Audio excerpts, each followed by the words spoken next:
Bismillahirrahmanirrahim. Je m'appelle Omar Ndiaye, 35 ans, je suis le directeur de l'Académie de football de la République islamique de Mauritanie. Donc nous, aujourd'hui, on est en stage ici du côté de l'Institut Diambars. On a pu affronter l'équipe Diambars des U17 et des U18 et aujourd'hui aussi l'Académie d'Embourg. Donc l'idée de ce stage, c'est d'un peu échanger, voir le travail qui se fait du côté du Sénégal et de se préparer aussi au niveau footballistique. L'objectif, c'est aussi de confronter nos enfants à cette académie qu'on connaît d'Embourg ou sinon de l'Institut Diambars qui est très connu, qui est parmi les meilleurs qui se fait ici dans le continent africain. Aussi de voir où est-ce qu'on en est. Il ne faut pas oublier que l'Académie FFRIM est une académie très jeune qui existe que depuis 2017, donc on est sur notre troisième saison. Et c'est la deuxième saison d'où nous venons ici, où ça se passe super bien. L'accueil est très chaleureux de la part des Sénégalais et aussi l'infrastructure est de qualité. C'est une infrastructure digne des clubs professionnels. Donc ici, on sait qu'on peut travailler, dans de très bonnes conditions. On peut affronter aussi des équipes qui sont prêtes, qui ont de la qualité. Et nous, ça nous sert aussi à progresser et à faire avancer le football des jeunes et la formation qu'on met en place au sein de l'académie.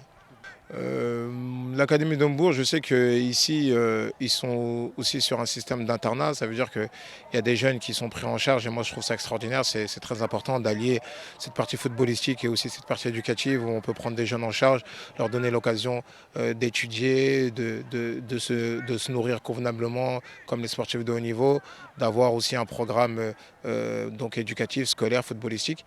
Et je crois que c'est 65 pensionnaires, donc c'est énorme. Nous, à l'Académie FFRIM, nous sommes à 48 pensionnaires, c'est un gros travail. Donc j'imagine ici 65 pensionnaires, c'est pas mal. Et je pense que ça peut aussi préparer l'avenir, c'est-à-dire avoir des enfants qui sont prêts à tous les niveaux, que ce soit footballistiquement bien sûr, mais même ceux qui sortent pas à très haut niveau de football peuvent sortir avec un bagage intellectuel assez intéressant parce qu'ils ont eu tous les jours ce travail au quotidien, cette formation qui va les amener vers l'excellence. Voilà, ça fait 2 ans, comme j'ai dit, que nous venons ici. On a échangé depuis l'année dernière. On reste en contact. On essaie de chacun donner ses idées, chacun de faire avancer ses académies respectives. Nous, on est très contents de l'accueil, en tout cas ici. À chaque fois qu'on est venu ici, ça s'est super bien passé.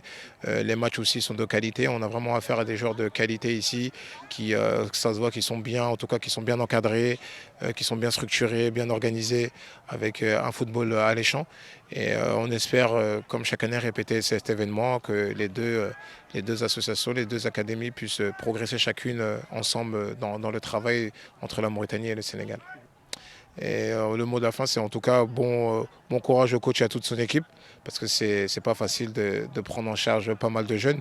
Mais moi, je pense qu'aujourd'hui, c'est ce genre d'actions qui doivent être en tout cas mis en avant.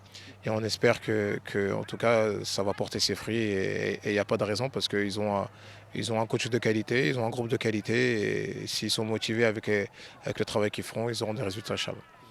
Oui, c'est coach Mafal. Je suis le responsable de l'académie OCA, Olympic Sport Études Academy. Donc, une structure qui regroupe beaucoup de jeunes qui nous viennent dans toutes les régions du Sénégal et même dans la sous-région. Il y a des Guinéens, des Maliens, des Gambiens, même des Congolais. Nous avons également même des jeunes qui nous viennent en Europe, Italie et en France. Ils sont deux ici. Donc, dans le souci de préserver l'aspect de la scolarité, parce qu'on sait bien que le football d'aujourd'hui est devenu tellement intellectuel. Donc pourquoi pas mettre l'accent sur la scolarité? Parce que partout dans le monde, on parle de sport et études. Donc il faut commencer dès le bas âge à leur faire comprendre que donc, si on n'a pas le niveau d'inscription qu'il faut au niveau scolaire, donc on a peu de chances pour réussir au football. Donc je crois que c'est ça. Aujourd'hui, on a joué avec une équipe de FRIM. C'est la deuxième fois qu'on joue avec eux. L'année dernière, on a joué avec eux. Aujourd'hui, on a joué. C'est une équipe vraiment que j'ai saluée, qui m'a séduit encore sur le plan du jeu. Donc il produit un très bon jeu, non seulement, mais avec des jeunes de qualité. Et leur discipline également au niveau comportemental, je l'ai détecté depuis l'année dernière. Et on commençait à les inculquer même aux jeunes, parce que c'est des valeurs sûres qu'on a appréciées. À chaque fois qu'il y a heure de prière, ils prennent leur boubou, leur drap, aller faire la prière et revenir. À chaque fois que le coach les appelle, il vient, il s'accroupit pour répondre à l'appel. À chaque fois qu'ils boivent de l'eau, la même chose. Donc c'est des valeurs vraiment, nous, qu'on a appréciées et on aimerait vraiment inculquer ça à nos jeunes.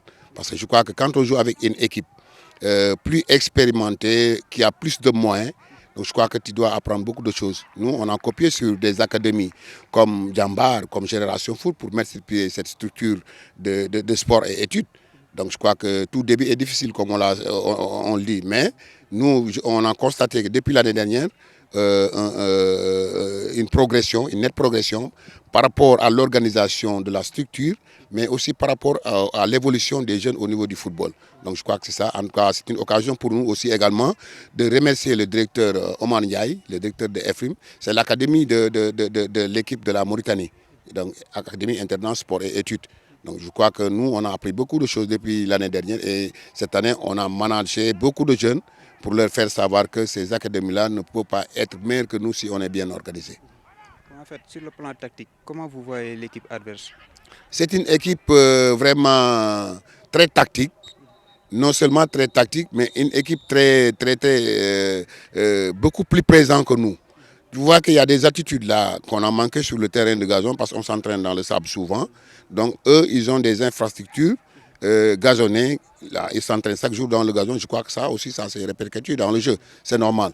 Mais nous, Sénégalais, on s'adapte très vite. Donc on a joué avec les valeurs qu'on a. On a joué en adaptant par rapport à l'état du terrain. Donc je crois qu'après, même si on perd le match, on sait que les gosses ont eu vraiment une progression par rapport au jeu, mais l'adversaire, vraiment, je crois que toutes les qualités, l'adversaire dispose de toutes les qualités, sur le plan tactique, sur le plan technique, sur le plan de l'organisation du jeu, comme sur le plan mental. Tout à l'heure, vous avez parlé d'infrastructure. Aujourd'hui, est-ce que vous avez un appel à lancer à l'État du Sénégal? Bon, l'État du Sénégal, bon, je n'ai jamais cessé de le dire. On ne peut pas développer un football dans un pays sans avoir des infrastructures de qualité. Parce que tous les pays qui sont développés, les clubs les plus qui sont à la division inférieure, ils ont des stades de renommée mondiale. Ici au Sénégal, les clubs qui sont en Ligue 1 n'ont pas de stade. Vous voyez la différence.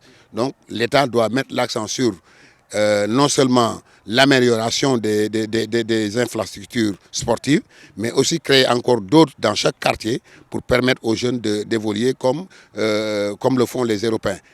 Quand tu viens ici à Hambourg, il y a plus de 30 terrains, espaces vides. Et si on a départé, chaque terrain dispose d'un terrain gazonné, ça doit être bénéfique pour les jeunes, ça doit être bénéfique également pour le football du département, également pour le football national. Le mot de la fin. Bon, le mot de la fin, vous remercier également par rapport à votre disponibilité. Remercier aussi nos amis de la Mauritanie, EFRIM, et également aussi encourager nos jeunes qui sont dans la bonne lancée. Et je crois que l'appel que je fais, je dirais aux parents que nous, on est là très, très patients, très attentifs, parce que le football, je ne dis pas le football, la vie même, c'est de la persévérance. Il faut travailler dans la persévérance en y mettant beaucoup de sérieux pour aller vraiment au sommet.